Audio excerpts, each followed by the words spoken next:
नारायणो योगस्तेनं पश्यन्त्यात्मन्यवस्थितं यतन्तोऽप्यकृतात्मानो नैनं पश्यन्ति चेतसः।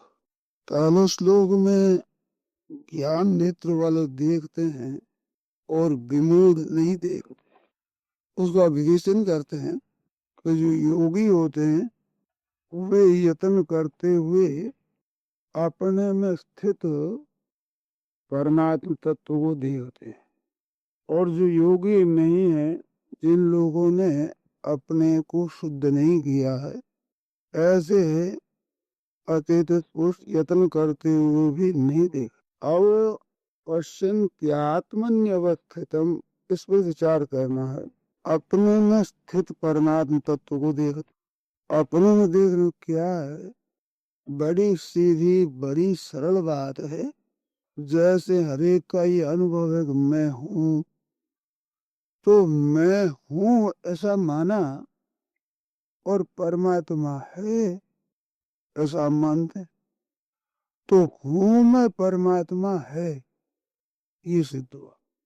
आत्मनि अवस्थितम, इसका अर्थ हुआ कि हूं मैं है, तो हूं मैं है हूं मैं है, हूं है वो भी तो है के अंतर्गत ही है।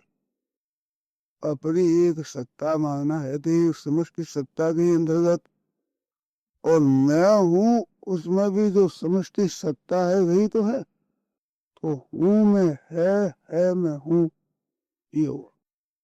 अर्थात मैं व्यष्टि हूं वो समष्टि में है, समष्टि है वो व्यष्टि में है। तो फर्क क्या हुआ कि जो हूं पना है वो तो मैं को लेकर के है। अगर मैं को हटा दिया जाए तो है पड़ा ही रहेगा। तो अपने में स्थित है को देखने का मतलब मैंपन हटाना, अपना जो व्यक्तित्व उसको नहीं रखना। ऐसे अपने उस परमात्मा की स्थापना कर। कहते अपने में परमात्मा की स्थापना करना है, ये तो परमात्मा दूसरे हुए, दो हो जाएंगे, द्वैत हो जाएगा, भेद हो जाएगा, अभेद नहीं होगा, अभिन्नता नहीं होगी। कहते ऐसी बात नहीं। अपने में जो मैंपना स्थापन कर रखा है, एक परिच्छिन्नपना, व्यक्तित्वपना, राग द्वेष, एक देशीपन, पराधीनता, तुच्छता, अज्ञता, कमी आदि आदि जो अपने में विकार मान रखे है ना, तो वे सब विकार तभी तक है जबकि है को नहीं मानते, हूं को मानते तब तक है।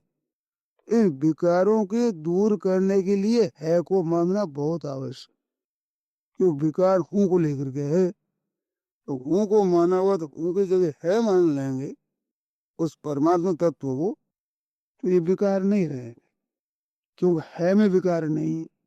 समुद्र में तरंगे होती और तरंगें समुद्र में रहती है, तो तरंग बिना समुद्र के नहीं रहती, समुद्र बिना तरंग नहीं रहता। तरंग और समुद्र ही है, दोनों ही आपस में ओतप्रोत है। परंतु जल तत्व में ना समुद्र है ना तरंग है, जल ही है। ऐसे ही है में हूं में है, ऐसे मैं में है में मैं ओतप्रोत है। परंतु है तत्व के बीच में मैं और है दो भाग नहीं, वो है तत्व एक, जल तत्व की तरह एक ही है। ऐसे अनुभव करते वे आत्मनि अवस्थितम, इसका अनुभव करते। और वे आत्मनि अवस्थितम कहने का तात्पर्य दूसरा ये है, ये अपने आप से ही अपने आप को देखते हैं। अपने में स्थित को देखना तो अपने ही द्वारा होगा, इंद्रियों के द्वारा, मन के द्वारा, बुद्धि के द्वारा, किसी के द्वारा नहीं होगा। अपने में स्थित अपने को तो अपने से ही देखेंगे। तो अपने से ही ज्ञान होता है वो दूसरे के द्वारा नहीं, तो इस ज्ञान में सब स्वतंत्र है, स्वतंत्र नहीं। आत्मनि अवस्थित तो अपने में स्थित है, तो दूसरे की सहायता की जरूरत और किसी देश में, किसी काल में, किसी वस्तु में, किसी व्यक्ति में, किसी घटना में, किसी परिस्थिति में होता तो स्वतंत्रता होती। आत्मनि अवस्थित में अपने में ही है, तो अपने द्वारा ही देखा। इसका तात्पर्य हुआ कि यहाँ देखने के लिए दूसरे की आवश्यकता नहीं। इस वास्ते गीता में आया है, श्रुत्वा केनुम वेदन चैव कश्चित्। कोई भी सुन करके इसको नहीं जान सकता। क्यों? सुन करके जानेगा तो नेत्रों कानों के द्वारा सुनेगा, मन के द्वारा मनन करेगा, बुद्धि के द्वारा विचार करेगा, इसको नहीं जान सकता। क्योंकि ये सब प्रकृति के कार्य है। प्रकृति के कार्य के द्वारा प्रकृति से अति तत्व को नहीं जान सकते। प्रकृति के कार्य का त्याग करने से उसकी प्राप्ति होती है, तो अपने में ही होगी। जैसे हम संसार को देखते हैं तो नेत्रों के द्वारा देखते हैं, और नेत्रों से नेत्र को नहीं देख सकते। नेत्र को देखना चाहे कोई, आंख को हम देखना चाहते हैं, तो जैसे हम स्तंभ आदि को देखते हैं, इस तरह सब आंख को नहीं देख सकते। जिससे देखते हैं वो आंख है, ऐसा देख सकते हैं। इसी तरह से ही विज्ञाता मरे केन जानिया, जो सबका विज्ञाता है उसको किसके द्वारा जाने? किसके द्वारा जाने? कि जिससे जानते वही है। जैसे जिससे देखते हैं वह आंख है, ऐसे जिससे जानते हैं वो ज्ञान स्वरूप है। इसका ज्ञान कर्ण निरपेक्ष होता है, कर्ण सापेक्ष ज्ञान नहीं है। इस वास्ते आत्मनि अवस्थितम, अपने अस्तित्व को देखा। तो ऐसे योगी ना पश्यन्ति, योगी का तात्पर्य जो सांसारिक पदार्थों की प्राप्ति अप्राप्ति में जो सम रहते हैं उन्हें इसको देखें। सिद्धि असिद्धि में जो विषम होते हैं, राग द्वेष करते हैं, हर्ष शोक करते हैं, उनकी दृष्टि संसार में फंसी रहेगी। वो राग में, द्वेष में, हर्ष में, शोक में, ठीक में, बेठीक में, अनुकूलता में, प्रतिकूलता में उलझे रहेंगे, द्वंद्व में रहेंगे। निर्द्वंद्व ही महाभाव सुखम बंधात प्रमुच्यते। निर्द्वंद्व होता है वो सुख पूर्व मुक्त हो जाता है। तो निर्द्वंद्व होता है दो बिटने से, दो क्या? सिद्धि असिद्धि, प्राप्ति अप्राप्ति, हानि लाभ, सुख दुख, ठीक भी ठीक, ये द्वंद्व है। इनसे रहित होने से क्या होता है कि स्वरूप में स्वतः स्थिति होती है। द्वंद्वों के रहते हुए स्थिति होती है संसार में, और द्वंद्व मिटते स्थिति अपने आप में होती।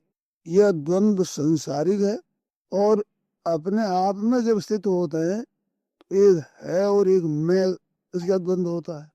एक है और एक मैं और एक है। तो ये क्यों होता है कि मैं एक देशी है सर्वदेशी? इसमें जो मैंपन मिटता है तब द्वंद्व मिटता है।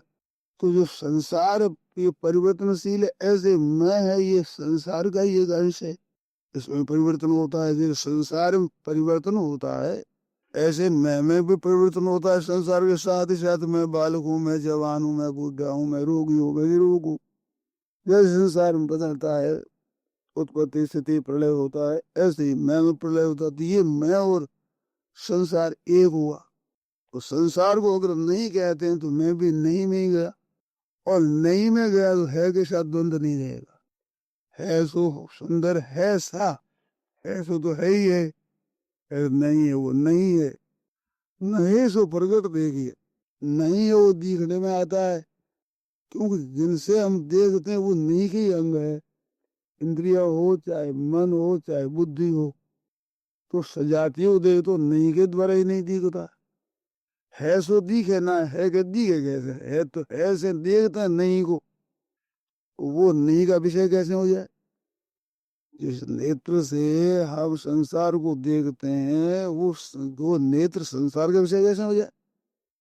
जिससे नहीं होते वो नेत्र है। ऐसे ही है सो दिखे ना, है वो दिखता नहीं, है के द्वारा ही तो नहीं दिखता।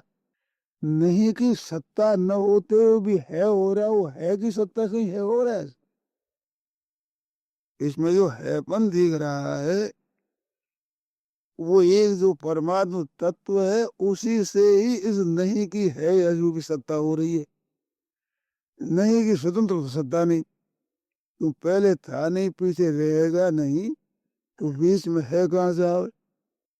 इस वास्ते नहीं है वो है से ही प्रकाशित होता है से ही नहीं के दिखने की शक्ति है। है को अगर अलग कर लिया तो नहीं, तो नहीं रहेगा, दिखे क्या? इस वास्ते है वो है के द्वारा देख सकते हैं, नहीं के द्वारा नहीं। तो नहीं को तो सत्ता मिलती है ऐसे। ऐसे सत्ता जिसको मिलती है वो कैसे देखे? आदित्य गतन तेज जगत भाष्य से अखिलम ये चंद्रमसी अगनो तत्तेजो विद्धिमामकम। संपूर्ण जगत को प्रकाशित करने वाला सूर्य है, चंद्रमा है, अग्नि है, इनमें रहने वाला तेज है। वो तेज तो भगवान कहते हैं मेरा है। तो मेरे तेज से ये तेजस्वी होकर के मेरे को कैसे प्रकाशित करे? अखिलम जगत भाष्य थे, अखिल जगत को प्रकाशित कर सकते हैं, क्योंकि जगत की विशेषता एक है। अखिलम जगत भाष्य, संपूर्ण जगत को प्रकाशित करते हैं। मेरा तेज इसको लेकर ये प्रकाशित करते हैं, तो मेरे तेज से प्रकाशित होकर सबको प्रकाशित करते हैं। वो मेरे को कैसे प्रकाशित करेंगे? ये देश सर्वे आमेव वेद्य, संपूर्ण वेदों के द्वारा मैं जानने लायक हूँ। तो वेद क्या जानेंगे? वेदों के द्वारा तो मैं जानने में आता हूँ। तो वेदों के द्वारा जानने में आता हूँ, तो वेदों में ज्ञान मेरा ही है, इससे जानने में आता हूँ। मेरे सिवाय अलग ज्ञान कहाँ से आवे? तो सब में ज्ञान मेरा ही है, मैं ही हूँ। जैसे सब में मिठास गुड़ का बने, पर होता है उसी एक ही मिठास, ऐसे सब जानने का जो जाननापन है वो एक परमात्मा तत्व से ही है। इस वास्ते यतन्तो योगिनस्तेनम पश्यन्ते आत्मन्यवस्थितम्। यतन करते हुए योगी अपने में स्थित को देखते हैं।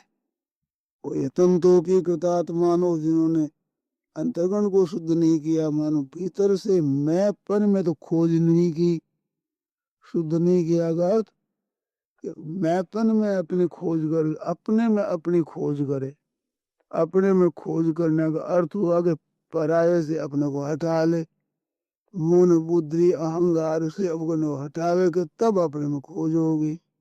इनको साथ में लोग तो अपनी खोज कैसे होगी? ऐसे उसको यत्न करते हुए जान लेते हैं। ऐसे अपने को अलग नहीं कर सकते हुए उद्योग करते हैं, मन से बुद्धि से खूब लगाते हैं, तो भी नहीं जान सकते। यतन्तो योगिनस्तेनम पश्यन्त्यात्मन्यवस्थितम् यतन्तोप्यकृतात्मानो नैनम पश्यन्ति तेजसा। नारायण। भिनासर के दौरों में 8 जनवरी 1980 को प्रातः 5:15 बजे गीता